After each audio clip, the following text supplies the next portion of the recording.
Do you have any particular stories that you remember from the Wrecking Crew or the Wall of Sound sessions that stand out as highlights, memorable moments? Yes, I have. There's a lot of them in my book. There's a lot of incidentally. in your book.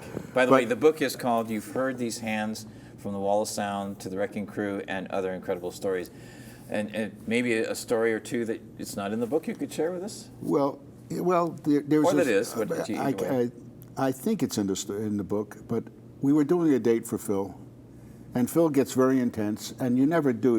We never went and did a date with Phil, and it was one take. Yeah. It was always 7, 8, 9 hours on the same song. Yeah. Till he got it right. And as we're playing, we hear this phone ringing, and Phil says, "What the hell is going on? I hear this phone ringing."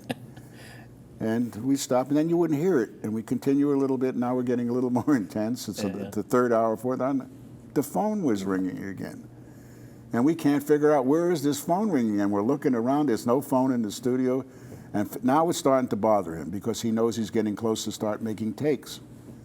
And what had happened was Hal Blaine had been working at Paramount the day before and asked one of the sound guys to borrow a prop telephone. Oh, wow. And he had a prop telephone in his drum case next to his drums. Oh, wow. And he'd lifted the head off, the top of the drum case off just enough, and he'd hit the button and it would start ringing. And finally, after about the 5th hour, Phil was screaming, "What the hell is going on?" And he let it ring and ring and ring and ring, and finally we were all looking around, and he pulls the case and picks up the phone. "Yeah, just a second. Phil, it's for you."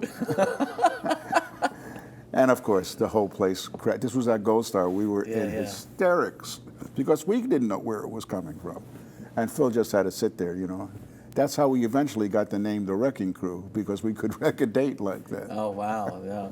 And he was such a perfectionist, probably, Sure, right? And sure. so, which would mean that he could be the blunt of the joke. Yeah, and he really knew what he wanted. He was amazing with guitar players, especially. Yeah. He would tell one guitar player, "I want you to play it on this fret. Can you put a capo on because I want the open sound out of your guitar?"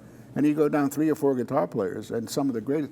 I remember one date I looked over, and there was Howard Roberts, Barney Kessel, Tommy Tedesco, and a young kid by the name of Russ Titleman, who was went to Fairfax High School and was his runner, but he was also a rhythm guitar player. And Russ became one of the biggest producers of all time. That's right. Russ was watching and listening and learning every time he was in there, and a sweetheart. What a great guy, good man.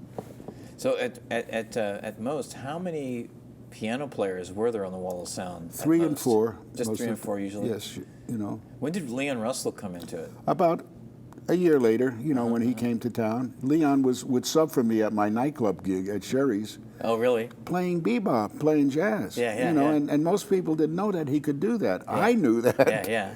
And I used to say, "Yeah, you're not going to sub for me too many times," you know. Yeah, exactly. He was a great player. And he goes, well, coming from the South, you know, he had his own distinct style too. I mean, well, I think he was from Oklahoma. Yes, Tulsa, Oklahoma. Is that South? Well, that would be Southwest. I've lived in that area, yeah. so yeah, it's considered Southwest, but yeah.